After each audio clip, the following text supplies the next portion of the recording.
সাহেব আজাদ ভাইকে, আমার বোন অসুস্থ ক্যান্সারের রোগী, তাই উনি সহযোগিতা করতেছে আমার বোনের চিকিৎসার জন্য। তাকে অনেক ধন্যবাদ। নারায়ণগঞ্জ ২ আসনের সংসদ সদস্য নজরুল ইসলাম আজাদের পক্ষ থেকে ক্যান্সার আক্রান্ত ও গুরুতর অসুস্থ ৩ ব্যক্তির চিকিৎসার জন্য আর্থিক অনুদান প্রদান করা হয়েছে।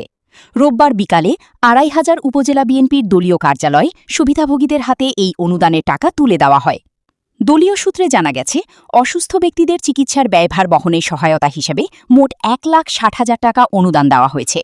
সংসদ সদস্য নজরুল ইসলাম আজাদের পক্ষে ২৫০০ উপজেলা বিএনপির নেতৃবৃন্দ এই অনুদানের অর্থ অসুস্থ ও তাদের পরিবারের সদস্যদের কাছে হস্তান্তর করেন। এ সময় অনুদান পেয়ে সংসদ সদস্য নজরুল ইসলাম আজাদের প্রতি বিশেষ কৃতজ্ঞতা ও ধন্যবাদ জানান সুবিধাভোগী ও তাদের পরিবার। ধন্যবাদ মাননীয় এমপি সাহেবকে যে উনি অসহায় ফ্যামিলির পাশে দাঁড়ানোর জন্য। একটি মেয়ে খুবই অসুস্থ, তার হাতের অপারেশন করে একটা আঙ্গুল কেটে ফেলতে হবে, আর আমার মাধ্যমে আমি এই টাকাটা ওই পরিবারকে নিয়ে দিচ্ছি। এর জন্য ২০,০০০ টাকা, আর এর জন্য মাননীয় এমপি সাহেবের কাছে কৃতজ্ঞতা প্রকাশ করছি। ওনাকে অসংখ্য ধন্যবাদ।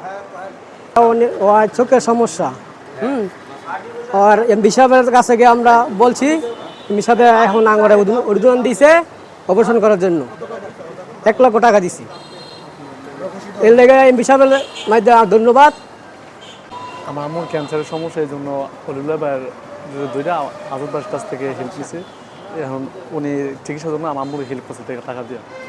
আজকে আমাদের ২৫০০ থানার গণমানুষের নেতা, আন্দোলন সংগ্রামে পরীক্ষিত সৈনিক, ২৫০০ থানা মাটি মানুষের নেতা, মাননীয় সংসদ সদস্য জননেতা নজরুল ইসলাম আজাদ সাহেবের উদ্যোগে আপনারা ইতিমধ্যে দেখেছেন যে এই মাহমুদপুর ইউনিয়ন, ২৫০০ পৌরসভা এবং বিভিন্ন ইউনিয়নে যারা দারিদ্র এবং অসুস্থ, একজনের চোখে সমস্যা, ছোট বাচ্চা, তার চোখের অপারেশন করার জন্য ১,০০,০০০ টাকা দিয়েছেন।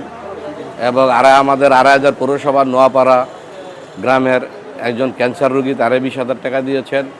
তারপরে আরেকজনকে ক্যান্সারের রোগী, তাকে ২০,০০০ টাকা দিয়েছেন। আসলে ২৫০০ থানা মাটি মানুষের নেতা, মানবতার ফেরিওয়ালা আজাদ সাহেব ইতিমধ্যে আপনারা জানেন, উনি এমপি হওয়ার আগেও যখন ফ্যাসিস্ট খুনি হাসিনা ক্ষমতায় ছিল, তখনও উনি ২৫০০ বাসীর জন্য সবসময় পাশে ছিলেন।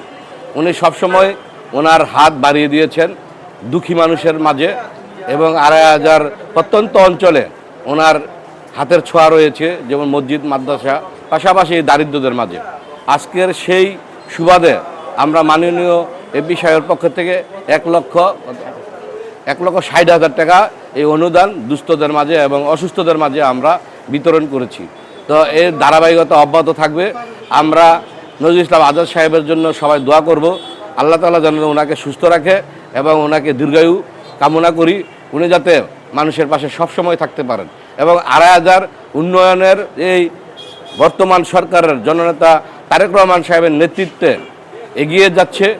উনি ২৫০০কে বা সারা বাংলাদেশকে উন্নতিশীল বাংলাদেশ গড়ার লক্ষ্যে, এবং পাশাপাশি আমাদের নেতা নজরুল ইসলাম আজাদ সাহেবও এই ২৫০০কে একটি সমৃদ্ধশালী ২৫০০ গড়ার লক্ষ্যে, আপনারা দেখেছেন কিছুদিন আগে আমরা খাক্কান্দা ইউনিয়নে ডাকাত একজন মাদক ব্যবসায়ীকে উনি পুনর্বাসনের জন্য অর্থায়ন করেছেন। তো আমাদের নেতা সবসময় থাকবে, আপনারা ওনার জন্য দোয়া করবেন। ধন্যবাদ সবাইকে। আসসালামু আলাইকুম। আপনারা জানেন, বর্তমান মাননীয় সংসদ সদস্য ৭.৫ লক্ষ মানুষের প্রিয় আস্থাভাজন, যিনি সবসময় ২৫০০কে দুস্থ এবং গরিব অসহায় চিকিৎসার জন্য সবসময় সহযোগিতা করেছেন। যিনি মেম্বার অফ পার্লামেন্ট হওয়ার আগেই উনি সবসময় মানুষের পাশে থাকতেন। ইতিমধ্যে আমার সাথে অনেকে যোগাযোগ করার পর আমি মাননীয় সংসদ সদস্য জনাব নজরুল ইসলাম আজাদ মহোদয়কে বিষয়টি অবগতি করেছিলাম। বলেছিলাম, ভাইয়া আপনার বিভিন্ন ইউনিয়ন পৌরসভায় অনেকে অপারেশনের জন্য, ক্যান্সার রোগীর জন্য সহায়তা চাচ্ছে। উনি তাৎক্ষণিক আমাকে বলেছে তাহলে সহযোগিতা করো। সেই সুবাদে মাহমুদপুর ইউনিয়ন তরিকুল ইসলাম নামে এক ছেলে, ছোট বাচ্চা, চোখের অপারেশনের জন্য মাননীয় এমপি মহোদয় ১,০০,০০০ টাকা অনুদান দিয়েছেন, যেন তার সমস্ত খরচটা, যে এই অপারেশনটা হবে সমস্ত খরচটা উনি বহন করেছেন। এছাড়াও ২৫০০ পৌরসভা নোয়াপাড়া গ্রামে এক ক্যান্সার মহিলা এবং ২৫০০ পৌরসভা দিঘিরপাড়া এক মাকে হ্যাঁ, উনি ক্যান্সারের জন্য 20,000 করে 40,000 টাকা অনুদান দিয়েছেন।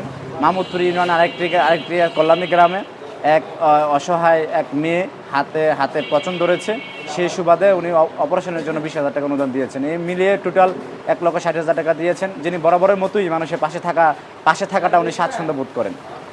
আল্লাহ যেন ওনাকে সবসময় এই মানুষের পাশে থাকতে পারেন, সেই সহযোগিতা করার জন্য যেন আল্লাহ তৌফিক দান করেন।